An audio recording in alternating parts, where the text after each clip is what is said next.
Hello dear students, आज हम करेंगे practice test of idioms and this is the 10th part in this series.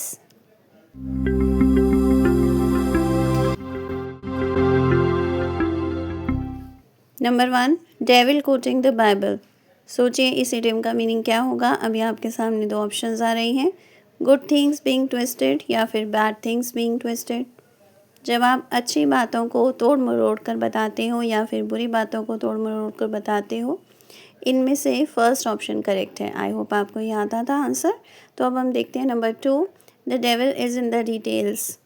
सोचिए इस idiom का मीनिंग क्या होगा। अभी आपके सामने फिर से दो ऑप्शंस आ रही हैं, something is bad only from distance या फिर something is good only from distance.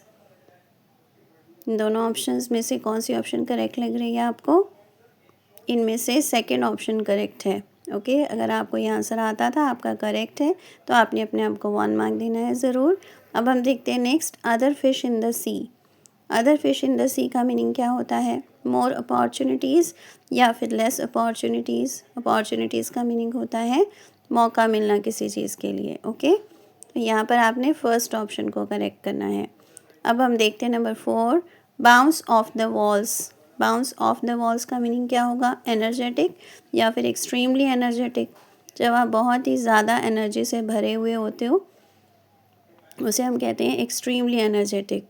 तो यहाँ पर आपने कौन सी ऑप्शन को करेक्ट करना है? सोचिए, इनमें से सेकंड ऑप्शन करेक्ट है। अगर आपका आंसर करेक्ट है तो अपने आप को 1 मार्क ज़रूर दीजिए। तो अभी हम बढ़ते हैं नंबर 5, फिफ्थ क्वेश्चन की तरफ। To get bent out of shape, to be upset या फिर एंग्री भी जिसे आप कह सकते हैं, या फिर टू बी हैप्पी। इन दोनों ऑप्शंस में से कौन सी ऑप्शन आपको करेक्ट लग रही है? इनमें से फर्स्ट ऑप्शन करेक्ट है। ओके, जब आप अपसेट हो जाते हैं, कि पर्सन अपसेट हो जाता है, तो उसे हम ऐसे कह सकते हैं, to get bent out of shape. Every cloud has a silver lining. ये बहुत ही ज़्यादा कॉमनली यूज्ड ईडियम है, शायद आपको इसका आंसर आता ही होगा। There is something good in bad या फिर there is something bad in good. इनमें से फर्स्ट ऑप्शन करेक्ट है। अब हम देखते हैं next, play the devil's advocate. To argue over something just for the sake of it या फिर to fight over a serious issue. सिर्फ आप बहस करने के लिए ही बहस कर रहे हो, यानी कि वो बहुत ही ज़्यादा बड़ी कोई बात नहीं है। लेकिन अगर हम दूसरे ऑप्शन का मीनिंग समझो तो इसका मतलब ये है कि सीरियस इशू है कोई, आप उसके ऊपर बहस कर रहे हो। तो इसमें से फर्स्ट ऑप्शन करेक्ट है। अब हम बढ़ते हैं नेक्स्ट नंबर 8 की तरफ। Throw caution to the wind. Caution का मीनिंग होता है सावधानी। इसका मीनिंग क्या होगा? टू टेक अ रिस्क या फिर टू अवॉइड रिस्क। जब आप रिस्क लेते हो या फिर रिस्क को अवॉइड करते हो, यानी कि आप ऐसा काम नहीं करते जो कि रिस्क वाला होता है। इनमें से फर्स्ट ऑप्शन करेक्ट है। अब हम देखते हैं next number 9, a penny for one's thoughts. सोचिए इसका आंसर क्या होगा? To ask someone what they think या फिर to ignore what the other person thinks.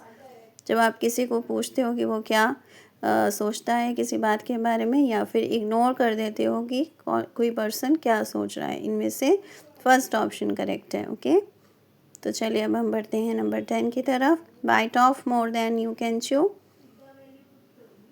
To do less than you can या फिर to do more than you can. आप उससे ज़्यादा करते हो जो कि आप कर सकते हो, या फिर जितना आप कर सकते हो उससे आप कम करते हो। तो इनमें से बी ऑप्शन करेक्ट है। आई होप आपको सभी आंसर्स आते थे। Thanks for watching, keep learning, see you in the next video. Please subscribe to my channel if you haven't done it yet, and please give me your comment. Thank you.